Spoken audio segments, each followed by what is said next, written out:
रात के 11 बज रहे थे। सड़कें सन्नाटे में डूबी थीं। हर तरफ खामोशी का आलम था।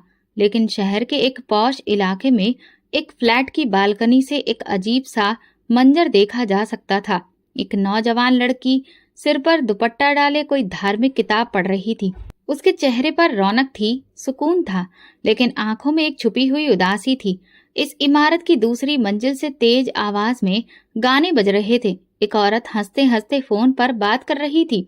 हाथ में कॉफी का मग और चेहरे पर फाउंडेशन की परतें जमी हुई थीं। ये उर्वशी थी, पायल की भाभी, जो अपनी खूबसूरती और पैसों पर बहुत घमंड करती थी और पूजा पाठ को सिर्फ बुद्धिहीन औरतों का काम समझती थी। पायल, जो तकरीबन 23 साल की थी, माँ बाप के देहांत के बाद अपने बड़े भाई के साथ रहने लगी थी। माँ बाप ने उसे अच्छी शिक्षा दी थी, छोटों बड़ों का आदर करना सिखाया था और सबसे बढ़कर भगवान से किस तरह खुद को जोड़कर रखना है ये भी सिखाया था। पायल अपने भगवान से बहुत प्रेम करती थी। ना उसे दुनिया के किसी फैशन में दिलचस्पी थी, ना किसी चीज की तारीफ की ख्वाहिश। उसकी दुनिया दो ही चीजों पर टिकी थी, भगवान की पूजा पाठ और गीता, रामायण व वेदों का अध्ययन। लेकिन घर में उसकी दुनिया को समझने वाला कोई नहीं था। यार, कब तक ये इस तरह आंटी बनकर चुपचाप बैठी रहेगी? ना किसी से बात करती है, ना किसी प्रोग्राम में चलती है। उर्वशी ने फोन पर अपनी सहेली से शिकायत की। यही तो मुसीबत है। आदित्य रोज उसकी तारीफ करता है, कहता है मेरी बहन कितनी अच्छी है, सारी धार्मिक किताबें पढ़ती है और तुम सिर्फ गाने सुनती हो, छोटे छोटे कपड़े पहनती हो। उर्वशी की आवाज में जलन थी, जो जहर बनकर उसके लहजे से टपक रही थी। दूसरी तरफ आदित्य, पायल का भाई, दिन भर के काम से वापस घर आकर सुकून तलाश करता था, लेकिन जब भी घर आता अपनी पत्नी से पायल की तारीफ किए बिना नहीं रह पाता। उर्वशी, कभी पायल से कुछ सीखो, देखो उसके चेहरे पर कितनी रौनक है, नियम से पूजा पाठ करती है और कभी कभी अपनी जुबान से कोई भी खराब शब्द भी नहीं निकालती। ये शब्द उर्वशी के दिल में तीर बनकर लगते। एक दिन पायल रसोई में अपने व्रत के लिए खाना तैयार कर रही थी। नौ दुर्गा का समय चल रहा था। तभी उर्वशी रसोई में आई, हाथ में मोबाइल और चेहरे पर गुस्सा। तुमसे किसने कहा कि नौ दुर्गा के समय सब कुछ तुम ही तैयार करो? तुम कोई नौकरानी हो क्या? पायल ने नरमी से कहा, भाभी, मुझे ये सब करना अच्छा लगता है। अच्छा लगता है या फिर दिखावा करती हो ताकि मेरे पति को ये लगे कि तुम मुझसे बेहतर हो? पायल ने कभी नहीं सोचा था कि उसकी अच्छाई को इस तरह भी देखा जा सकता है। शाम की पूजा के बाद आदित्य खाने की मेज पर पायल की तारीफ करने लगा। वाह पायल, बहुत अच्छा खाना बनाया है, तुम्हारे हाथों में जादू है। उर्वशी ने मुस्कुराकर देखा, लेकिन उसके दिल में आग भड़क उठी थी। अंदर ही अंदर वो सोचने लगी, अगर मैंने कुछ नहीं किया तो ये लड़की मेरी जिंदगी तबाह कर देगी, मेरे पति का सारा ध्यान छीन लेगी, मेरी कोई अहमियत नहीं रह जाएगी। उस रात उर्वशी देर तक जागती रही। उसके मन में कई तरह की योजनाएं बनती रहीं। उसे अब पायल की सादगी से नफरत हो चुकी थी। उसे वो सब एक दिखावा लगने लगा था। अगली सुबह पायल हर रोज की तरह मंदिर के सामने बैठकर रामायण पढ़ रही थी। उसी वक्त आदित्य उठा और यह सब देखने लगा। कुछ पल वो दरवाजे पर खड़ा रहा, फिर धीरे से मुस्कुराया और मन ही मन कहा, भगवान तुम्हारा शुक्र है कि तुमने मुझे ऐसी बहन दी है। लेकिन वो नहीं जानता था कि उसी पल उसकी पत्नी दरवाजे के पीछे छिपी हुई ये सब देख रही थी और उसकी नजर में पायल का पूजा पाठ करना सिर्फ एक धोखा था। उसी दिन शाम को उर्वशी ने पहली बार अपने दिल की बात अपनी माँ को फोन पर बताई। माँ, मुझे लगता है आदित्य की बहन मेरे पति को मुझसे दूर कर रही है। वो हर बात में उसकी तारीफ करता है। मैं बहुत थक गई हूँ। काश आदित्य को उसकी सच्चाई दिखे, वरना मेरी शादी हाथ से निकल जाएगी। ये शब्द उर्वशी के लिए वो चाबी साबित हुए जो एक अंधेरे दरवाजे को खोलने वाली थी। रात का पिछला पहर था, मगर उर्वशी के मन में एक पल के लिए भी सुकून नहीं था। वो करवटें बदलती रही। उसके दिल में एक ही ख्याल था, अब पायल को सबकी नजरों से गिराना है, खासकर आदित्य की नजरों से। अगली सुबह उर्वशी ने रोज की तरह नाश्ता बनाया, लेकिन आज उसके रवैये में नरमी थी। उसने पायल से प्यार भरे लहजे में कहा, जिससे पायल थोड़ी हैरान हुई, मगर वो अपनी भाभी की बातों का बुरा नहीं मानती थी। पायल, छत पर जाकर कपड़े डाल दो, रस्सी पर धूप अच्छी निकली है, जल्दी सूख जाएंगे, उर्वशी ने धीरे से कहा। पायल मुस्कुराकर बोली, जी भाभी। मैं अभी डाल देती हूँ। वो धीमे कदमों से ऊपर गई, चेहरे को दुपट्टे से ढक लिया और कपड़े हाथ में लिए रस्सी पर लगाने लगी। हल्की हल्की हवा चल रही थी, आसमान पर हल्के बादल थे। वो अपनी धुन में मगन थी। नीचे उर्वशी की आंखों में अजीब सी चमक थी। उसने तुरंत मोबाइल उठाया और आदित्य को कॉल मिलाई। आदित्य ऑफिस जाने से पहले कमरे में ही मौजूद था। आदित्य, ऊपर छत पर देखो, तुम्हारी बहन बराबर वाले लड़के को चक्कर चलाने के लिए देख रही है। मैं रोज देखती हूँ, लेकिन आज तो हद हो गई। वो छत पर है और वो लड़का दूसरी छत पर खड़ा है। कुछ गड़बड़ है। आदित्य का दिल जैसे धड़कना भूल गया। वो बिना कुछ कहे गुस्से में ऊपर की ओर दौड़ा। उर्वशी पीछे से अपनी आंखों में सुकून लिए मुस्कुरा रही थी। जैसे ही आदित्य छत पर पहुंचा, उसकी सांसें उखड़ गईं, मगर सामने का दृश्य बिल्कुल अलग था। पायल रस्सी पर कपड़े फैला रही थी, चेहरा दुपट्टे से और नजरें झुकी हुई थी। दूसरी छत पर पूरी तरह से खाली थी। ना कोई लड़का था, ना कोई आवाज। वो पल जैसे आदित्य को थाम गया। वो वहीं खड़ा रहा। कुछ देर तक वो पायल को देखता रहा। पायल ने जब भाई के कदमों की आहट सुनी तो तुरंत पीछे हटकर शर्म से नीचे देखने लगी। भैया, कुछ चाहिए था? आदित्य के दिल में एक अजीब सी शर्मिंदगी थी। वो चुपचाप नीचे लौट आया, लेकिन उसका गुस्सा अब किसी और पर था। जैसे ही वो नीचे पहुंचा, उर्वशी बेचैनी से उसका चेहरा देखने लगी। क्या देखा? बोलो, तुम्हारी बहन की असलियत तो सामने आ गई ना? उर्वशी ने ताना मारा। आदित्य दीवार पर हाथ मारते हुए गुस्से से बोला, शर्म करो उर्वशी, तुम्हें क्या हो गया है? वहां कुछ भी नहीं था। मेरी बहन चेहरा ढककर सिर्फ कपड़े डाल रही थी। ये कैसा इल्जाम लगाया है तुमने? क्यों? तुम्हारी सोच इतनी गंदी हो गई है। उर्वशी की आंखों में जैसे शोले भड़क उठे, लेकिन वो जानती थी कि सच क्या था, इसीलिए चुप रही, मगर अंदर ही अंदर जलती रही। पायल जब नीचे आई तो उर्वशी का चेहरा लाल हो चुका था। वो बिना कुछ कहे किचन में चली गई। पायल को अंदाजा हो गया था कि कुछ अजीब जरूर हुआ है, लेकिन वो जानती थी कि खामोशी ही उसका असली हथियार है। शाम को आदित्य ने जब तन्हाई में पायल से पूछा, पायल बेटा, तुम कुछ छुपा तो नहीं रही? अगर कोई बात है तो मुझे बताओ, मैं तुम्हारा भाई हूँ। पायल की आंखों में नमी आ गई, मगर आवाज में मजबूती थी। भैया, मुझे भगवान के बाद आप पर ही तो भरोसा है। मैं ऐसी वैसी कोई हरकत के बारे में सपने में भी नहीं सोच सकती। अगर कभी गलती हो भी जाए तो सबसे पहले आपको ही बताऊंगी। आदित्य की आंखें नम हो गईं। उसने पायल के सिर पर हाथ रखकर कहा, मैं जानता हूँ मेरी बहन का दामन पाक है। किसी के झूठे शब्द मेरे यकीन को कमजोर में नहीं कर सकते। उस रात उर्वशी ने सोचा था कि शायद उसका वार कामयाब होगा, मगर जो बात झूठ पर टिकी हो वो सच के सामने हमेशा हार जाती है। इस नाकामी ने उर्वशी के दिल में एक और जहर भर दिया था, और इस बार वो जहर और भी ज्यादा खतरनाक होने वाला था। किचन में आज पहले से ज्यादा खामोशी थी। दोपहर का वक्त था। धूप खिड़की के पर्दों से छनकर चूल्हे पर पड़ रही थी। उर्वशी सब्जी काट रही थी और पायल रोटियां बनाने की तैयारी कर रही थी। उर्वशी के चेहरे पर संजीदगी छाई थी। उसने आज दिल में कुछ ठान लिया था। पिछली कोशिश में वो बुरी तरह नाकाम हुई थी। पायल का कद कम होने की बजाय आदित्य की नजरों में और बढ़ गया था। उर्वशी ने चूल्हे पर कढ़ाई रखी, नमक का डिब्बा खोला और 2 चम्मच भरकर कढ़ाई में डाल दिया। फिर मिर्च निकाली और बिना नापे 2 चम्मच उसमें भी डाल दी। कढ़ाई से तेज खुशबू के साथ तीखी मिर्च की महक उठने लगी। पायल ने जब सब्जी की खुशबू महसूस की तो हैरत से बोली, भाभी, लगता है मिर्च थोड़ी तेज हो गई है। उर्वशी ने हल्की मुस्कान के साथ कहा, नहीं पायल, मैंने सब नाप कर डाला है, तुम्हें गलतफहमी हो रही है। पायल ने आगे कुछ नहीं कहा। शाम को जब आदित्य लौट कर आया तो उसने पहला निवाला खाया और फिर पायल की तरफ देखते हुए कहा, इसमें तो आज मिर्च बहुत ज्यादा है, इतनी तेज कि खाया ही नहीं जा रहा। इससे पहले कि पायल कुछ कहती, उर्वशी ने तुरंत बोलना शुरू कर दिया, आदित्य, मैंने तो सिर्फ रोटियां बनाई हैं, सब्जी तो पायल ने बनाई थी, शायद उससे गलती हो गई होगी। पायल ने आंखें झुका ली। वो समझ गई थी कि भाभी का इरादा क्या था, मगर उसने पलटकर कुछ भी कहने के बजाय शांत स्वर में भाई से कहा, मुझसे गलती हो गई, मैं आगे से ध्यान रखूंगी। आदित्य ने पायल की ओर देखा और बोला, लेकिन तुम तो रोटियां सेक रही थी ना?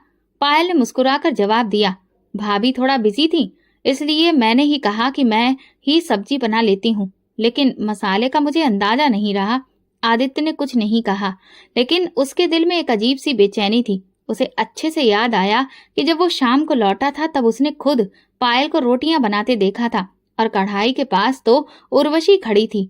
कुछ तो गड़बड़ थी। अगले दिन आदित्य की तबीयत खराब होने की वजह से वो ऑफिस नहीं जा सका। दोपहर को अपने कमरे में आराम कर रहा था जब उसे किचन से कुछ बर्तनों की आवाज सुनाई दी।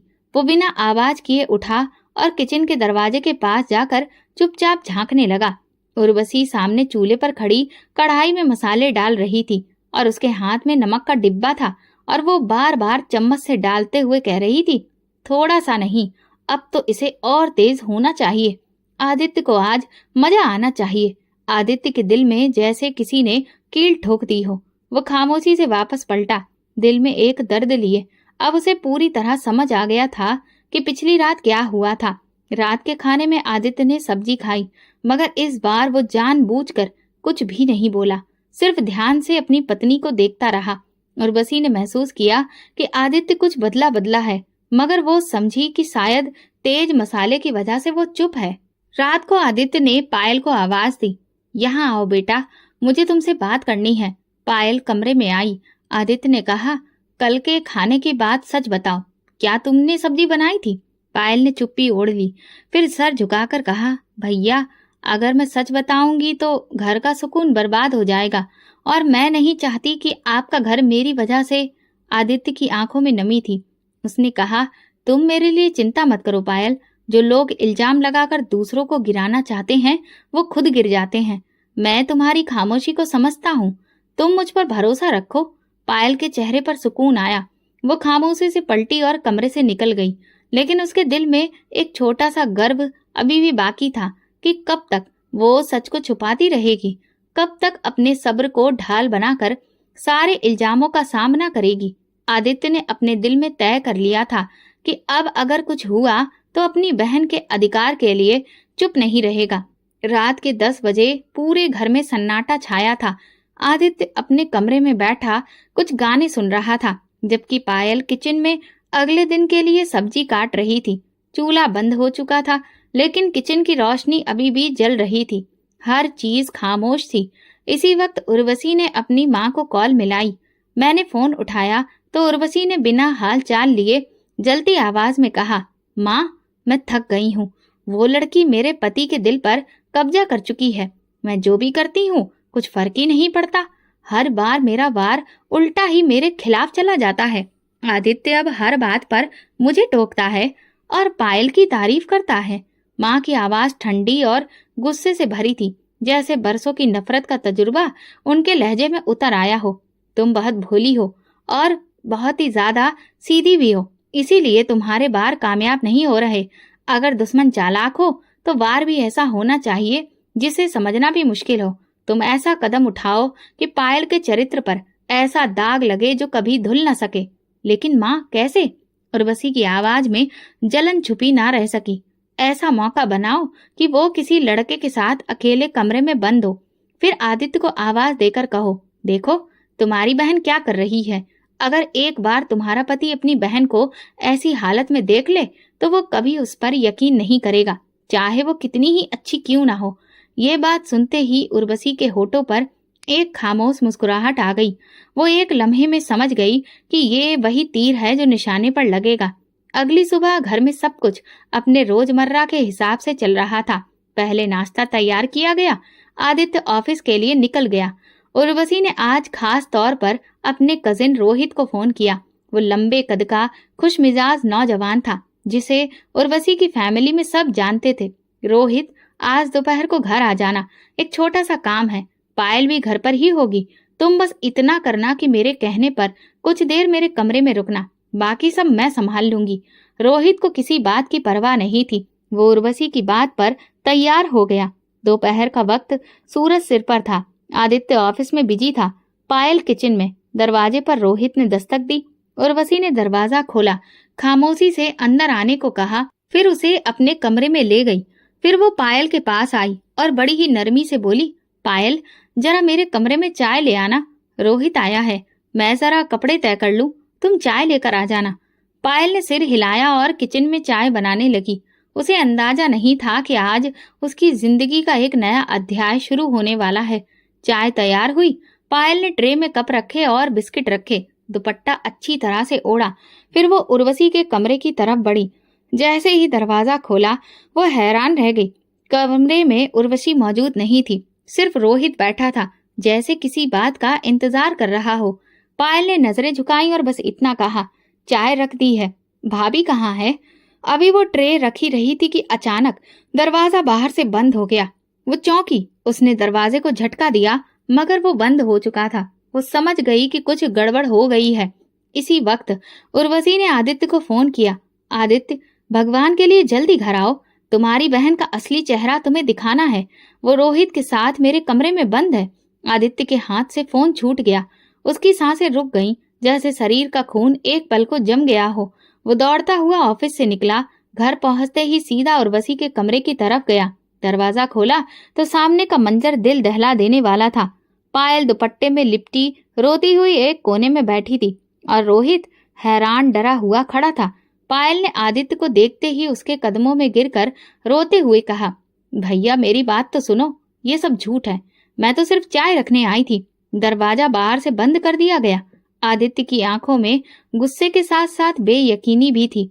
उसकी नजर रोहित पर पड़ी, जो बौखलाहट में सिर्फ इतना बोला, मैं तो इसके ही बुलाने पर आया था। आदित्य ने एक पल के लिए पायल को देखा, फिर अपनी पत्नी की तरफ पलटा। उर्वशी दरवाजे के पीछे खड़ी तमाशा देख रही थी, मगर उसकी आंखों में वो यकीन नहीं था जिसकी वो चाहत रखती थी। पायल की हालत, उसकी आंखों के आंसू, उसकी कांपती आवाज, सब कुछ सच बयां कर रहे थे। मगर आदित्य का दिल टूट चुका था। वो खामोशी से पलटा, कमरे से निकल गया। पायल जमीन पर बैठी अपनी बेगुनाही के आंसू बहाती रही और उर्वशी सुकून में हो गई, मगर अंदर से खाली। अब वो किसी और तैयारी में व्यस्त हो गई। पायल के दिल में पहली बार ये एहसास हुआ कि शायद अब इस घर में रहना उसके लिए मुमकिन नहीं रहा। उसकी नम्रता, उसकी सच्चाई, उसका पर्दा, सब कुछ उसे मुश्किल में डाल चुका था, सिर्फ किसी की जलन की आग में। आदित्य के दिलो दिमाग में जंग छिड़ चुकी थी। एक तरफ पायल की मासूम आंखें थीं, जिनमें बहते आंसू उसकी बेगुनाही की गवाही दे रहे थे, और दूसरी तरफ उर्वशी की चालाकी, जिसमें गुस्से और यकीन का अजीब सा मेल था। सच और झूठ में फर्क करना मुश्किल हो रहा था। आंगन में खामोशी छा चुकी थी। पायल जमीन पर बैठी रो रही थी। आदित्य खड़ा उसे देख रहा था, जैसे किसी फैसले की दौराहे पर हो। उर्वशी दीवार के साथ टेक लगाए खड़ी थी, चेहरे पर तकलीफ का नाटक था। अचानक उर्वशी ने भारी आवाज में कहा, आदित्य, मैंने कभी पायल के खिलाफ कुछ नहीं कहा, हमेशा उसे बहन समझा, लेकिन आज जो हुआ वो मेरे लिए बर्दाश्त करना मुश्किल है। अगर अब भी चुप रही तो कल को तुम मुझ पर भी शक करोगे। आदित्य ने नजरें चुराकर पायल की तरफ देखा। क्या तुम वाकई इतनी गिर सकती हो पायल? क्या ये सब तुम्हारे वजूद का हिस्सा है? पायल की आंखों से आंसू का एक और कतरा निकला। भैया, भगवान के लिए मैंने कुछ नहीं किया, आपने खुद देखा था। मैं सिर्फ चाय लेकर गई थी, दरवाजा बाहर से बंद था। उसी वक्त उर्वशी का कजिन रोहित भी मैदान में कूद पड़ा। आदित्य भाई, मैं झूठ क्यों बोलूं? मुझे खुद पायल ने बुलाया था। उसने कहा था कि उर्वशी घर पर नहीं है, आकर मिल लो। मैं हैरान था, लेकिन सोचा शायद कोई जरूरी बात होगी। तो मुझे क्या पता था कि यहाँ पर ये सब तमाशा हो जाएगा, जिस जमीन पर उसके कदमों से निकल गई हो।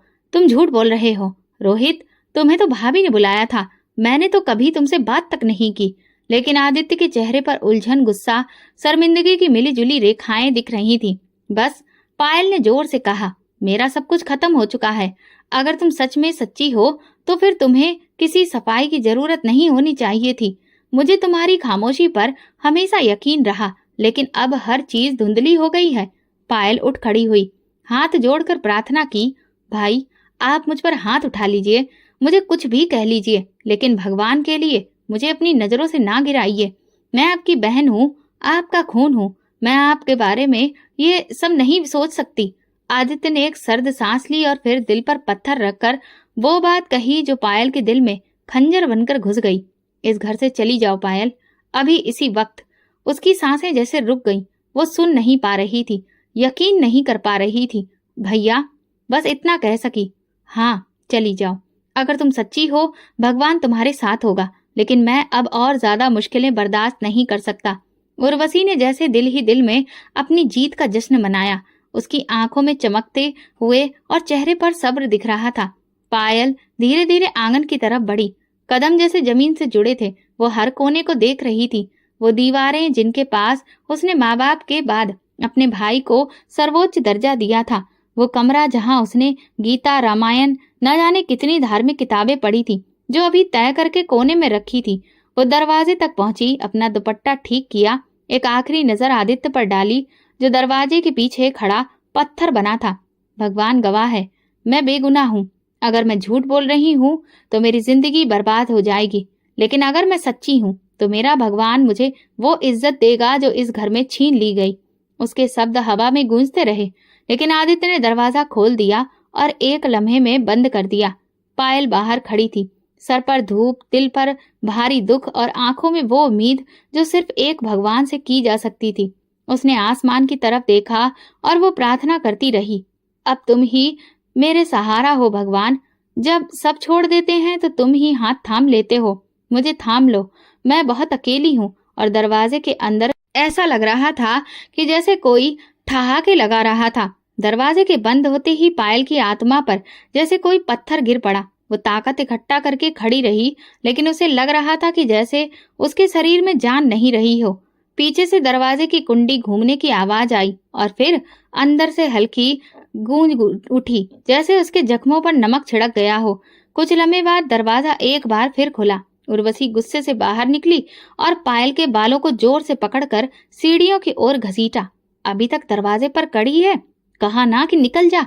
और हाँ, एक बात याद रख, अब तू खुद को बहुत अच्छा बताती है ना, तो जा अपने भगवान से मदद मांग, वही देगा तुझे छत, रोटी और इज्जत। पायल ने उर्वशी की आंखों में झांका, मगर उसमें इंसानियत की झलक नहीं थी, सिर्फ जहर भरा था। उर्वशी को धक्का देकर दरवाजे से नीचे धकेल दिया। पायल का दुपट्टा जमीन पर गिरा, मगर उसने उसे फौरन उठाकर अच्छे से लपेट लिया, जैसे इज्जत का आखिरी हिस्सा बचा रही हो। सीढ़ियां उतरते हुए उसकी आंखों में धुंध छा गई। दरवाजे से कुछ दूरी पर एक फुटपाथ के किनारे बैठकर आसपास गाड़ियां, बच्चे, ढेर सारी आवाजें थीं, लेकिन पायल को सिर्फ अपने अंदर की खामोशी सुनाई दे रही थी। उसने कोई भीख नहीं मांगी, ना किसी को रोका, ना किसी से मदद मांगी। वो बस एक कोने में चुपचाप बैठ गई, सिर झुकाया और अपने भगवान का नाम लेना शुरू कर दिया। हे भगवान, तुम जानते हो, मेरा दिल, मेरा चरित्र, मेरी नीयत सब तुम्हारे सामने है। मैं किसी का बुरा नहीं चाहती, किसी का हक नहीं मारा, फिर ये सजा क्यों? रात का अंधेरा छा रहा था, लेकिन पायल की आंखों में रोशनी थी। उसने धीरे से अपने थैले से वो धार्मिक किताबें निकाली जिसे वो हमेशा अपने पास रखती थी, और फुटपाथ पर एक तरफ बैठकर उसे पढ़ने लगी। उसकी आंखों से आंसू बहते रहे।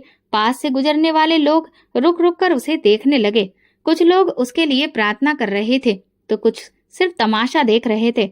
लेकिन एक बूढ़ी औरत पास आकर एक थैली में रोटी और सब्जी रखी और धीरे से बोली, बेटी, मुझे नहीं पता तुम पर क्या बीती है, लेकिन तुम जैसी बेटियों को भगवान कभी अकेला नहीं छोड़ता। ये लो, कुछ खा लो। पहले नजर उठी और नरम लहजे में कहा, मैं भीख मांगने वालों में से नहीं हूँ।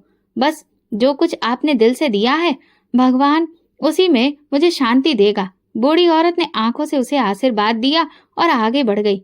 इसके बाद कई लोग वहां रुकने लगे। कोई पानी की बोतल लाकर रख गया, कोई बिस्किट, कोई रुपया।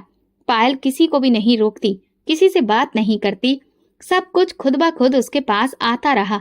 वो रात फुटपाथ पर कुछ नहीं, लेकिन पायल को एक लम्हे के लिए भी सुकून महसूस नहीं हुआ। वो जानती थी कि उसके और उसके भगवान के बीच कोई नहीं है। सुबह होते ही उसने भगवान को पूजा और लोग उसे पहचानने लगे। वो लोग जो रोजाना उस रास्ते से गुजरते थे, उन्हें उसमें कुछ अलग नजर आने लगा। न कोई फरियाद, न शिकायत, न दुनिया का लालच, बस एक सुकून, एक सच्चाई जो चेहरे पर लिखी थी। एक नौजवान लड़की जो यूनिवर्सिटी जाती थी, रोज सुबह उसके पास से गुजरती थी, रुकती, मुस्कुराकर देखती और कुछ फल रख जाती। एक सब्जी बेचने वाला हर शाम उसे थैला दे जाता, जिसमें दिन भर की बची हुई मगर साफ सुथरी सब्जियां होती। धीरे धीरे पायल की खामोशी, उसकी पूजा पाठ, उसका मजबूत किरदार, इन सब ने लोगों के दिलों को जीतना शुरू कर दिया था। लेकिन अंदर कहीं वो दर्द, वो चोट, वो जख्म अभी भी ताजा थे। भाई का मुंह मोड़ना, भाभी की साजिशें और दरवाजे का बंद हो जाना, ये सब एक कहानी थी जो उसके दिल में भगवान से प्रार्थना करते वक्त बार बार वो दोहराती थी। लेकिन उसने हार नहीं मानी। वो दुनिया वालों से नहीं, सिर्फ अपने भगवान से जुड़ी थी। जिसका सहारा भगवान है, उसकी राह चाहे कितनी भी अंधेरी हो, उसे रोशनी मिल ही जाती है। सुबह की रोशनी फैल चुकी थी, आसमान साफ चढ़ रहा था। पायल आज भी पूजा पाठ में बिजी थी। रोजाना कोई न कोई खाने पीने की चीज रख जाता, लेकिन आज का दिन कुछ अलग था। दूर से पुलिस की गाड़ी की आवाज सुनाई दी। कुछ देर के बाद 2 पुलिस वाले जोर से आवाज लगाने लगे, सब लोग फुटपाथ खाली करें, यहाँ बैठना गैर कानूनी है। अगर 2 मिनट में सामान नहीं समेटा तो जब्त कर लिया जाएगा। लोग जो इधर उधर बैठे थे घबराकर उठने लगे। पायल ने अपने सामान को समेटा और धीरे धीरे उठ खड़ी हुई। एक पुलिस वाला उसके पास आकर बोला, अरे मैडम, यहाँ पर कोई दरबार नहीं लगा है, उठो यहाँ से। अच्छे से जवाब दिया पायल ने। जी, मैं जा रही हूँ, भगवान आपका भला करे। वो आगे बढ़ गई। पायल ने अपने कुछ बर्तन, चादर, थैले उठाए और बिना किसी मंजिल के वो चल पड़ी। धूप तेज हो चुकी थी, कमजोर शरीर में, हालांकि जुबान पर जिक्र जारी था भगवान का। वो शहर के किनारे पर पहुंची, जहां एक छोटी सी नहर बहती थी। नहर के किनारे हरे भरे पेड़ थे। ठंडी फिजा का एहसास। पायल ने एक पेड़ के नीचे बड़े पत्थर पर बैठकर गहरी सांस ली। 2 दिन से कुछ खाया ही नहीं था, शरीर कांप रहा था, होंठ सफेद थे, लेकिन ईमान वैसा ही मजबूत था। उसने नहर के पानी से अपना मुंह धोया, जैसे कि खुद को सुकून दे रही हो। फिर उसने चादर बिछाई, दुपट्टा ठीक किया और फिर से वो माला जपने लगी। उसके आंसू मिट्टी में जमा हो रहे थे, लेकिन उसके दिल को यकीन था कि भगवान उसके साथ है। उसे काफी तेज भूख लग रही थी, लेकिन उसे अपने भगवान पर भरोसा था। अभी वो भगवान से प्रार्थना कर ही रही थी कि अचानक उसे अपने पांव पर किसी चीज के लगने का एहसास हुआ। उसने आंखें खोली तो सामने दुबला पतला कुत्ता खड़ा था, लेकिन उसके मुंह में एक पॉलीथीन थी। कुत्ता खामोशी से उसके पास आया और वो पॉलीथीन उसके सामने रखकर पलटा और वापस जंगल की तरफ चल दिया। पायल हैरान होकर कुछ पल उसे देखती रही। फिर उसने झांकते हुए पॉलीथीन खोली तो अंदर 2 रोटियां और सब्जी की खुशबू भरी हुई थी और एक बर्तन था। वो हैरान रह गई, उसकी आंखों से आंसू बहने लगे। भगवान, तुम तो सच में बहुत उदार हो। तुमने आज एक कुत्ते के जरिए भी मेरी प्रार्थना सुन ली। उसने वो खाना खाया, मगर हर निवाले से पहले भगवान को धन्यवाद करती रही। उसने पेड़ के पास ही एक कोने में मौजूद सूखे पड़े पत्तों को जमा किया और 2 चंद बांसों को उसने पास से उठाया और फिर उनको साथ में बांधकर एक झोपड़ी बना ली और उस पर चादर तान दी। अब उसका नया ठिकाना बन गया था नहर के किनारे। उसने खुद से सोचा, अगर भगवान की यही इच्छा है कि मैं यहीं पर रहूं, तो मैं कहीं नहीं जाऊंगी और ना किसी से सहारा मांगूंगी। शाम ढलने लगी, परिंदे अपने घोंसलों को लौट रहे थे। नहर की सतह पर सूरज की किरणें झिलमिल हो रही थीं और उन किरणों के दरमियान एक सादी सी लड़की झोपड़ी के साए में बैठी अभी भी गीता पढ़ रही थी कि उसी वक्त उसे पास में एक औरत की चीखें सुनाई दी। पायल ने नजर उठाई तो सामने एक औरत खड़ी थी। गोद में उसके तकरीबन 5 साल का बच्चा था, जो बुखार से तप रहा था। चेहरा लाल, सांस भारी और आंखें बंद। बेटा, भगवान के वास्ते मेरे बेटे को देख लो, 3 दिन से बुखार हो रहा है। उसे दवा भी दी, डॉक्टर को भी दिखाया, लेकिन कुछ नहीं हुआ। किसी ने कहा कि तुम बहुत पूजा पाठ करती हो और भगवान तुम्हारी सुनता है। तुम्हारे पास कुछ ऐसे मंत्र हैं जिन्हें पढ़कर तुम कुछ भी कर सकती हो। मेरी उम्मीद अब बस तुम ही हो। पायल ने चौंक कर औरत की तरफ देखा। उसे समझ नहीं आया कि वो ये सब क्यों कह रही है, लेकिन उसके दिल में एक हल्की सी लहर उठी, जैसे कि भगवान ने उसे एक नई जिम्मेदारी दे दी हो। देखो बहन, मैं कोई बाबा या ओझा नहीं हूँ और ना ही मैं इस तरह का कोई चमत्कार कर सकती हूँ। ये तो सिर्फ भगवान के ही हाथ में है। औरत ने आंखों से आंसू बहाए और कहा, मुझे कोई फर्क नहीं पड़ता, बस तुम एक बार देख लो, शायद मेरे बच्चे का दर्द कम हो जाए। पायल ने बच्चे को नरमी से देखा, उसके माथे पर हाथ रखकर आंखें बंद की। अब तक उसने जो भी मंत्र, वेद, पुराण, गीता पढ़ी थी, वही सब दोहराने लगी और धीरे धीरे बच्चे के माथे को चूम लिया और अपनी प्रार्थना में उसे भगवान के हवाले कर दिया। फिर आंखें खोल दी। माँ, मेरे बच्चे, तुझे होश आ गया? बच्चा अपनी माँ को देखकर मुस्कुराया और उनके गले लग गया। औरत की खुशी बेकाबू हो गई। वो रोते रोते पायल के कदमों में बैठ गई। तुम तो फरिश्ता हो बेटी, भगवान ने तुम्हें मेरे बेटे के लिए भेजा था। पायल ने उसे उठाया, नरमी से कहा, मैं कोई फरिश्ता नहीं हूँ, मैं तो बस एक आम इंसान हूँ। इस वाक्य के बाद नहर के किनारे हवा में एक नई सरगोशी शामिल हो गई। लोग कहने लगे, वो लड़की जो पेड़ के साथ में बैठी है, वो चमत्कारिक है। वो कुछ ऐसे मंत्र पढ़ती है कि सब ठीक हो जाता है। अगले दिन एक और औरत आई अपने पति के लिए प्रार्थना करवाने के लिए। फिर एक नौजवान अपनी माँ को लाया जो जोड़ों के दर्द से जूझ रही थी। पायल हर एक के लिए वही सब करती और धीरे धीरे वहां लोग जुड़ने लगे।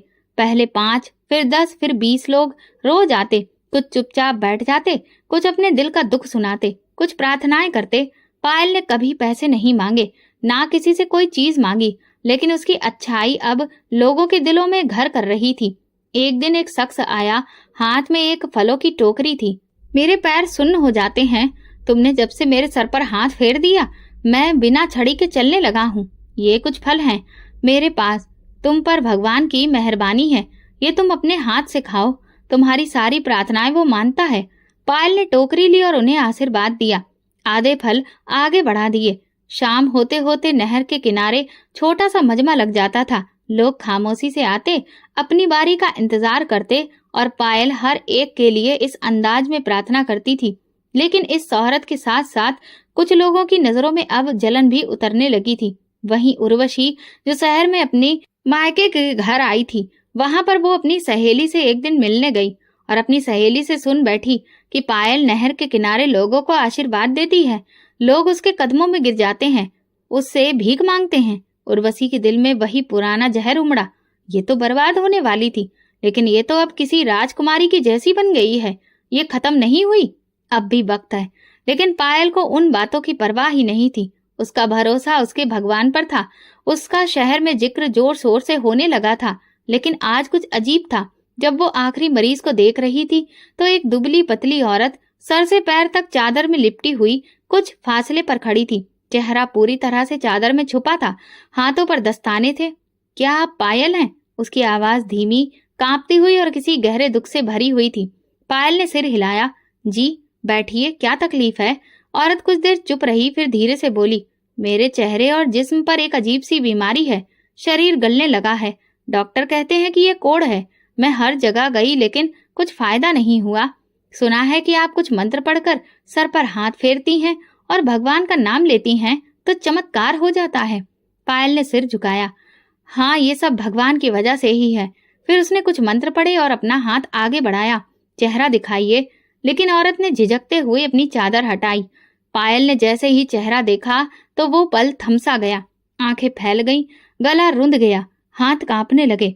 वो चेहरा वही था जो कभी घमंड से चूर होकर बोलता था, जो नफरत से जहर उगलता था, जो उसकी भाभी का मान सम्मान कहलाता था। वो उर्वशी ही थी, लेकिन अब उसके चेहरे पर घमंड नहीं था, सिर्फ जख्म थे और खाल जगह जगह से गली थी।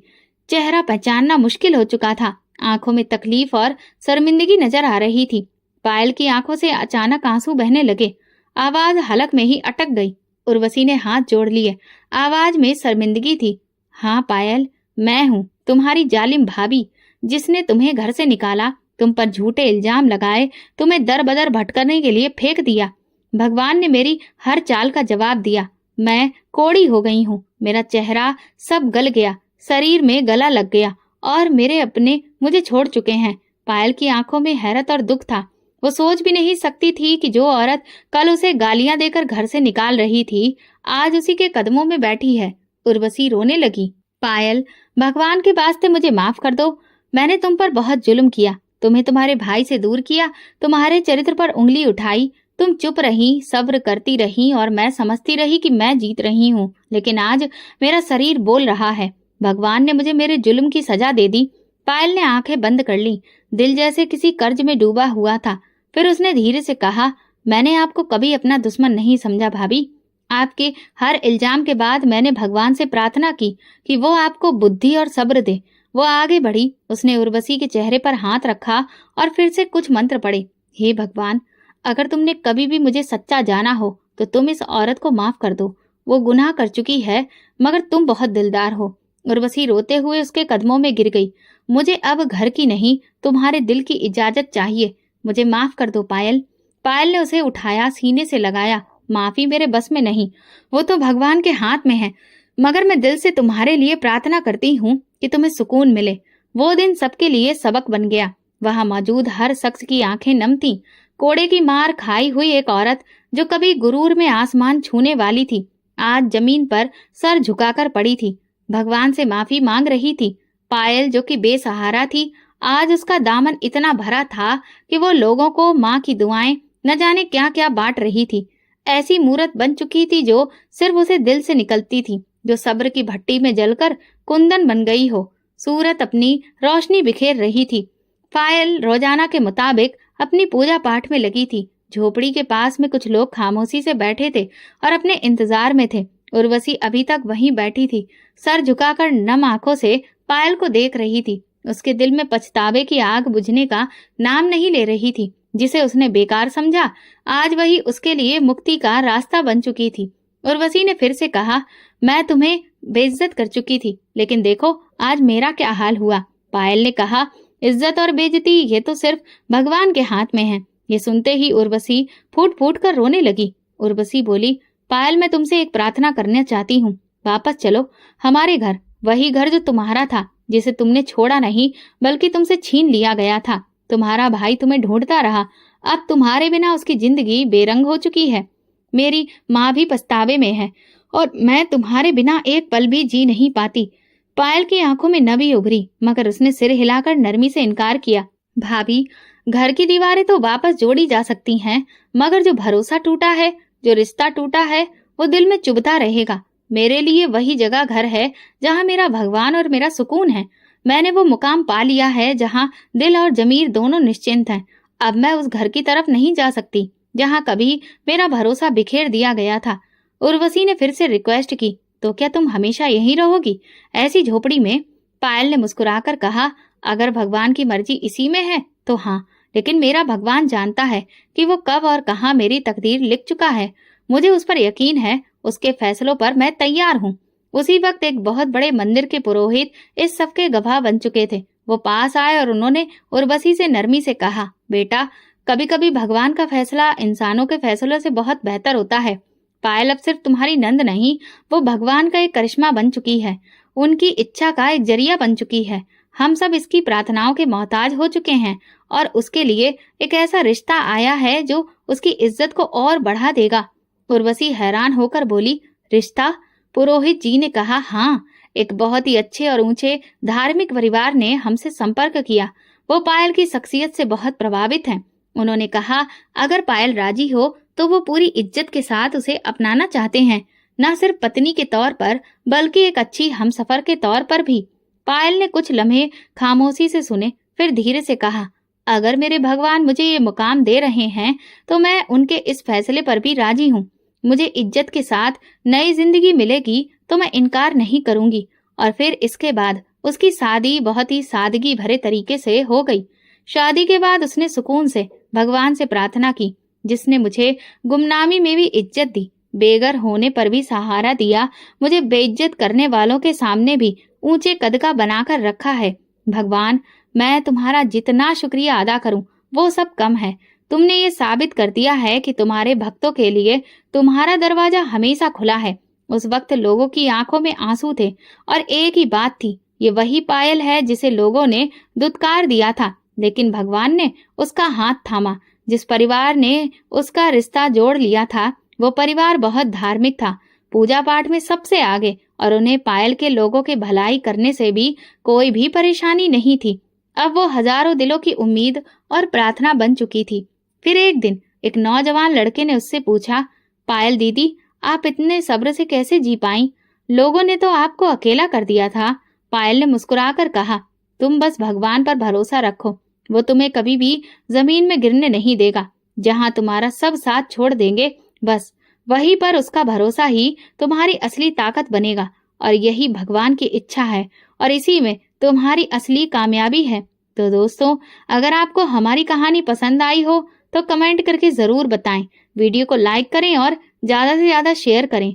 अगर आप चैनल पर नए हैं तो सब्सक्राइब जरूर करें और हाँ, नोटिफिकेशन बेल जरूर दबाएं ताकि अगली अपडेट सबसे पहले आपको मिले। धन्यवाद।